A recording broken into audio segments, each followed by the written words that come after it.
Hi friends అందరికీ ఎంతో tasty అయిన పన్నీర్ గ్రేవీ కర్రీ రెసిపీతో మేము ముందుకు వచ్చేసాను ఫ్రెండ్స్. రైస్లోకైనా చపాతీ పరోటా ఎందులోకైనా సరే చాలా చాలా టేస్ట్గా ఉంటుందండి. చాలా బాగుంటుంది అండ్ చాలా సింపుల్ ప్రాసెస్ కూడా. లేట్ చేయకుండా ప్రాసెస్ ఏంటనే తెలుసుకుందాం. ముందుగా మంచిగా నేను ఒక 250 గ్రామ్స్ పన్నీర్ అనేది ఫ్రెష్ పన్నీర్ తీసుకున్నాను.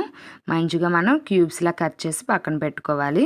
పక్కన పెట్టుకున్న తర్వాత స్టవ్ అనేది ఆన్ చేసి ఒక ప్యాన్ పెట్టుకొని కొద్దిగా ఆయిల్ అనేది వేసి ఒక పిడికెడు జీడిపప్పులు గోల్డెన్ కలర్ వచ్చే వరకు వేయించి మనం పక్కకి తీసుకోవాలండి. ఇంకా అదే ఆయిల్లోని మనం క్యూబ్లా కట్ చేసి పెట్టుకున్నాం కదా పన్నీర్ ముక్కలు అనేవి వేసుకొని మంచిగా సిమ్లో అనేది పెట్టుకొని అటు ఇటు కూడా మనం టర్న్ చేసుకుంటూ మంచిగా గోల్డెన్ బ్రౌన్ కలర్ వచ్చే వరకు వేయించుకోవాలి.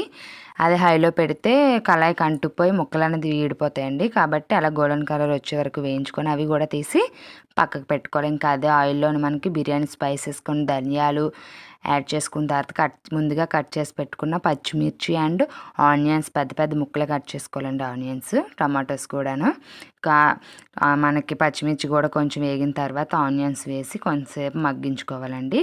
లోపు మనం ఇప్పుడు తీసి పెట్టుకున్నాం కదా పన్నీర్ క్యూబ్స్ అనేది వాటర్లో వేసుకున్నామంటే మనకి తర్వాత కర్రీలో వేసుకున్నప్పుడు గ్రేవీ అనేది అబ్జర్వ్ చేసుకొని ముక్కలు చాలా చాలా టేస్ట్గా ఉండి టేస్ట్ ఇంకా చాలా బాగుంటుంది.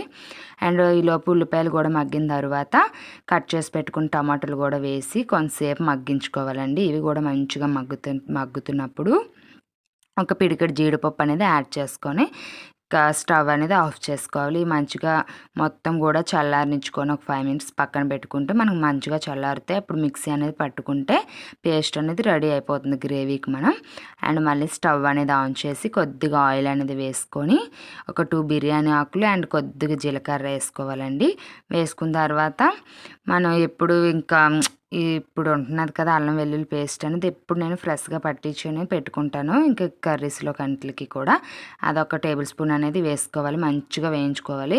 మాకు పేస్ట్ అవైలబుల్ లేదంటే మనం గ్రేవీకి ఆనియన్స్ టమాటా వేయించుకున్నప్పుడే కాస్త అల్లం వెల్లుల్లి కూడా వేసి మనం మిక్సీ పట్టేసుకోవచ్చు. నాకు ఇంకా అవైలబుల్ ఉందనేసి నేను ఇంకా అందులో వేయలేదు. ఇంకా అల్లం వెల్లుల్లి పేస్ట్ పచ్చివాసన పోయిన తర్వాత మనం ముందుగా రుబ్బి పెట్టుకున్నాం కదా గ్రేవీ అనేది కూడా అందులో వేసి మంచిగా పచ్చివాసన పోయేంత వరకు వేయించుకున్న తర్వాత మనకు టేస్ట్ సరిపడా ఉప్పు కారం వేసి అది 1 మినిట్ మనకి వేయించుకున్న తర్వాత ఒక గ్లాస్ ఆఫ్ వాటర్ అనేది మనం వేసుకోవాలి. వాటర్ వేసుకున్న తర్వాత అది తిరగబడుతుంది కదా వాటర్ అనేది మరుగుతున్నప్పుడు మనం పక్కన పెట్టుకున్నాం కదా పన్నీర్ క్యూబ్స్ అండ్ జీడిపప్పు కూడా అందులో వేసుకొని ఒక 5 మినిట్స్ మనం 5 or 3 మినిట్స్ హైలో పెట్టి ఉడికించుకుంటే అంతే ఫ్రెండ్స్. ఎంతో టేస్టీ అయిన పన్నీర్ గ్రేవీ కర్రీ రెడీ అండి. చాలా చాలా టేస్ట్ చాలా సింపుల్ ప్రాసెస్ అండి. చాలా బాగుంటుంది. ఇంకా మనకి పన్నీర్ అంటే చపాతీలకు అయితే ఇంక చెప్పనవసరం లేదు. చాలా టేస్ట్గా ఉంటుందండి. ఇంక బిర్యానీ ఇంకా వెజ్ ఏదైనా తినాలన్నప్పుడు ఇలా పన్నీర్ కర్రీ చేసుకోండి బిర్యానీ తాటి చాలా బాగుంటుంది.